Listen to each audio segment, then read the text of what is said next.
सभी भाई बहनों को जय मसीह की। मैं विश्वास करती हूँ और आशा करती हूँ कि आप लोग प्रभु में सुरक्षित और आनंदित होंगे। आइए आज मैं उन लोगों के लिए प्रार्थना करना चाहती हूँ जिन्हें प्रार्थना की विशेष आवश्यकता है, क्योंकि वचन में याकूब में लिखा हुआ है, यदि तुम में से कोई रोगी है तो कलीसिया के प्राचीनों को बुलाए और वे प्रभु के नाम से उस पर तेल मलकर उसके लिए प्रार्थना करें, और विश्वास की प्रार्थना के द्वारा रोगी बच जाएगा और प्रभु उसको उठाकर खड़ा करेगा, और यदि उसने पाप भी किए हो तो उनकी भी क्षमा हो जाएगी। इस वचन को आप बार बार पढ़िएगा और इस वचन के द्वारा प्रार्थना भी करते रहिएगा। आइए हम सभी मिलकर परमेश्वर के समक्ष, परमेश्वर के सिंहासन के समीप चलते हैं, क्योंकि परमेश्वर सदा सर्वदा अपने कानों को अपने भक्तों की तरफ, अपने बच्चों की तरफ लगाए रखता है। कब उसके बच्चे उससे कुछ बोलेंगे, कुछ मांगेंगे, क्या कह रहे हैं, इस पर वो ध्यान लगाए रहता है, क्योंकि वह झुककर हमारी प्रार्थना को सुनता है। तो आइए हम परमेश्वर के समक्ष आत्मा और सच्चाई से प्रार्थना करें। सभी लोग हमारे साथ प्रार्थना में जुड़ जाएं। हालेलुया। धन्यवाद धन्यवाद धन्यवाद धन्यवाद धन्यवाद धन्यवाद। जय जयकार करते हैं परमेश्वर, तेरे नाम की महिमा और बड़ाई करती है महान जीवित परमेश्वर। तेरा धन्यवाद करते हैं प्रभु। जब हम प्रभु प्रार्थना करते हैं पिता, आप विश्वास करते हैं प्रभु कि तुम्हारे साथ है मेरे परमेश्वर, तुम्हारे आसपास खड़ा है मेरे परमेश्वर। जितने भाई बहन इस प्रार्थना में शामिल है प्रभु, उनके बगल में खड़ा हो प्रभु, उन्हें विश्वास दिला प्रभु कि तू आज भी जीवित है, क्योंकि तू युगानुग एक सा रहने वाला परमेश्वर है मेरे पिता, ये मेरे प्रभु। जैसे तू पहले प्रभु जब पृथ्वी पर तू था मेरे परमेश्वर, तू चंगाई देता था मेरे परमेश्वर, उसी तरह तू आज भी देता है प्रभु। लोगों के विश्वास को बढ़ा मेरे परमेश्वर, तो विश्वास करे कि तू आज भी प्रभु अपनी महिमा के हाथ को बढ़ाए हुआ है प्रभु। वो तेरे छेदे हुए लहू वाले हाथ को देख नहीं पाए पिता ईश्वर, और समझ नहीं पाए कि प्रभु ने हमारे कारण लहू बहाया है। हाँ पिता ईश्वर, 39 प्रभु जो रोग थे प्रभु, जो असाध्य रोग थे परमेश्वर, उसी के कारण प्रभु तूने 39 पूरे खाए मेरे परमेश्वर। और प्रभु तूने प्रभु अपने शरीर का एक एक खून का बूंद प्रभु बहा दिया मेरे परमेश्वर, कि तेरे बच्चे प्रभु स्वस्थ और चंगे रहें। तो यवारा पर चंगा करने वाला परमेश्वर पिता, इस समय प्रभु मैं अपने सभी प्रियजनों को प्रभु, सभी भाई बहनों को लेकर तेरे समक्ष चाहती हूँ पिता।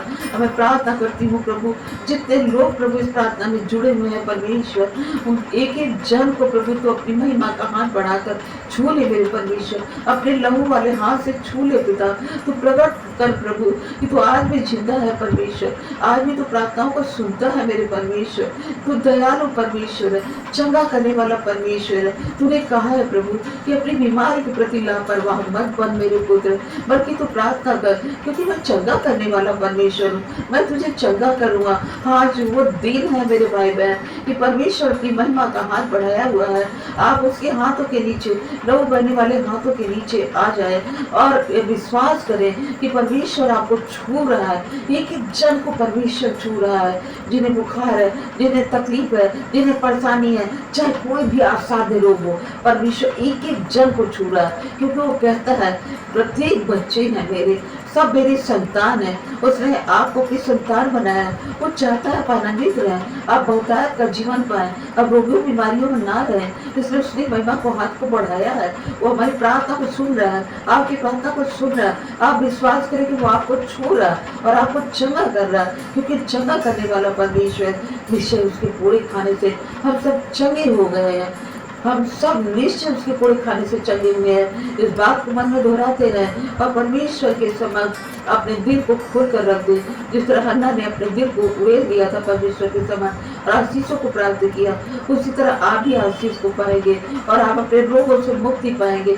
बीमारी कितनी भी बड़ी हो, लेकिन वह परमेश्वर से बड़ी नहीं है, क्योंकि बीमारी जो भी होती है वो कभी कभी वचन कहता है हमारे गलतियों के कारण, हमारे पापों के कारण होती है। इसीलिए परमेश्वर ने कहा मैंने अपने लहू बहाया, इसलिए बहाया कि तेरे पाप क्षमा हुए।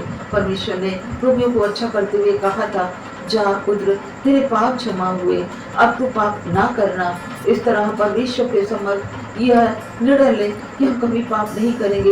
हे प्रभु, हमसे जो गलती, जो अपराध हुआ उसे क्षमा कर, ऐसा हृदय और मन में प्रार्थना करें, क्योंकि हृदय और मन को जांचने वाला परमेश्वर आपके हृदय और मन की बातों को पढ़ रहा है और सुन रहा है, क्योंकि सुनने वाला परमेश्वर है, उसकी करुणा सदा की है।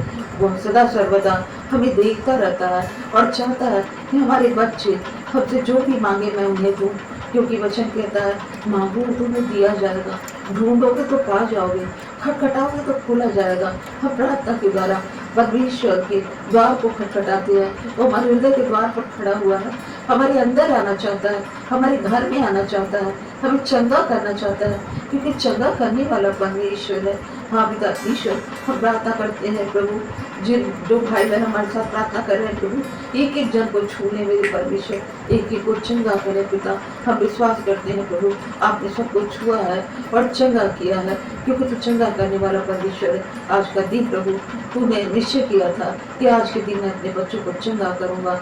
इस प्रार्थना के द्वारा हमारे सभी भाई बहन चंगे हों और परमेश्वर की आशीष को प्राप्त करें। धन्यवाद करते हैं सभी भाई बहनों को। जय मसीह।